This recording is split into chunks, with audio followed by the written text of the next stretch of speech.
This is ProServe 2012 training videos. In this video, I'm going to talk about the route utility. Before I go in, I'm going to go to security, go to system passwords. Right here is my route utility password right there. It's also the system calibration password. That's where that's coming from. If you want to secure your system, you can do that with this that gives you some more security about what things are and what people can do. Delete sales tax codes, journal, check register, and things like that. Otherwise, just leave it set as is. It's defaulted to password. Utility, route utility, password.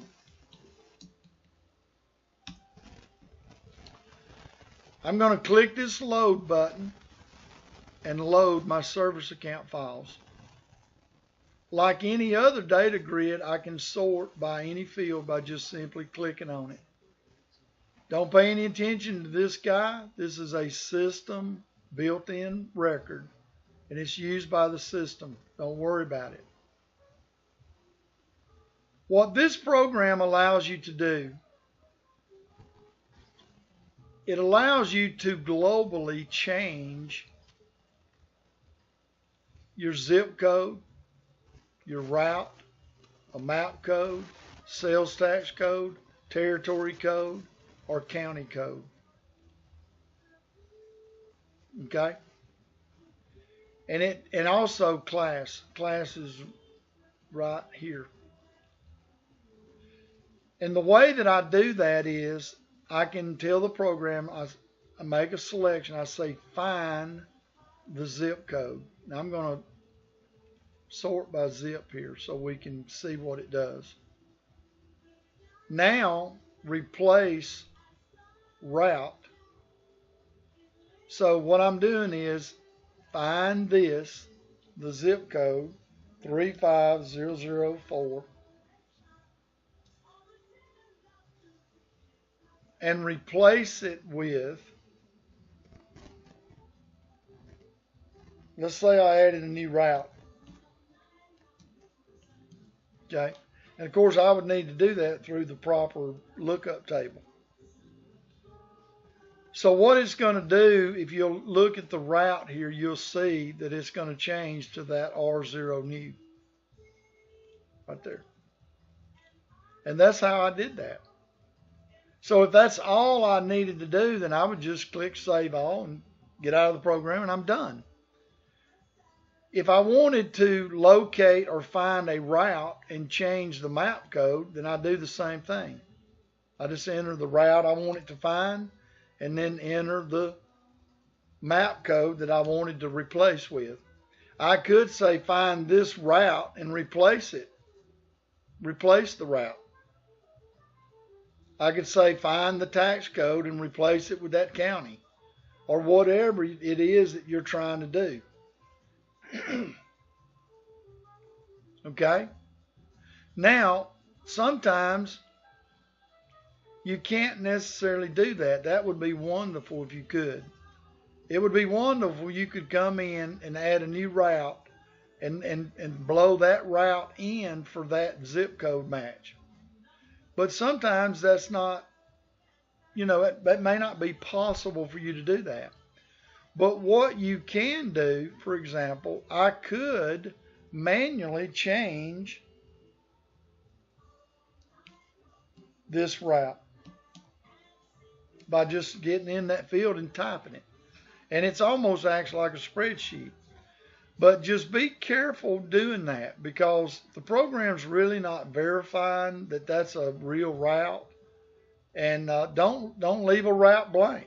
Don't leave one blank. You can here, but I'm telling you, don't leave a route blank. If you want to blank it out, then at least you need to put ZNULL, which is null, really. It's Z null. It's just a way to tell my program that's a blank.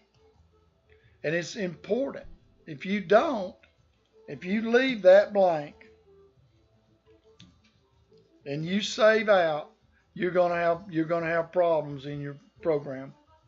you may get an error when you're trying to recur your work, and it'll be because of that blank record right there. So this is not necessarily for the faint-hearted. You know, I mean, you need to really understand what you're doing in this program. And if you do it right, everything's fine.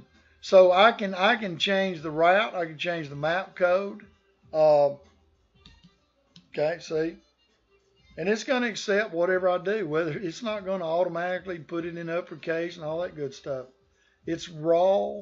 It's almost like a raw database that allows you to just enter whatever it is you want to enter.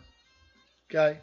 You can do that for the the route, map code, tax, territory, and county.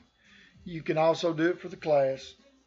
You also can change this date right out here, this expire date. You could actually change that date. Okay? I could click on it and change it to 10/1/2018.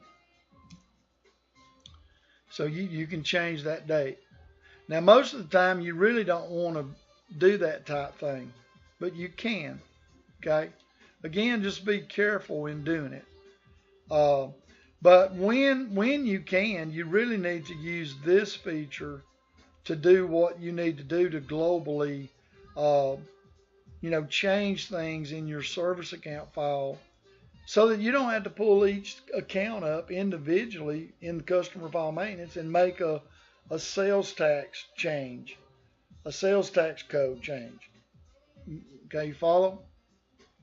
Also, I can use this as an export feature. What I'm going to do is I'm going to quit load back in because I don't want to save any of that. I could use this program to locate a service account by address by simply doing something like that and saying, well, there it is. Now you've got the account number, and so now you can come out and go to customer file maintenance and pick this guy up because there's a service address that you're looking for. Okay. Also, I can use this to find out, to filter non-active accounts. So this is a customer that's been turned off. It's not active. And so if I click that again, this is only active accounts. And if I click it again, it's both. And same thing with recur. These are accounts that the recur has been set. So it's no recur. And so if I were looking for that, I could filter down to that and then, kind of copy this stuff and dump it in a spreadsheet. Press Control-C key for copy. Crank up my Excel spreadsheet. Right click. Paste special. Select Unicode. And import it into my spreadsheet. Okay. Well, that pretty much concludes this video. Thanks for watching.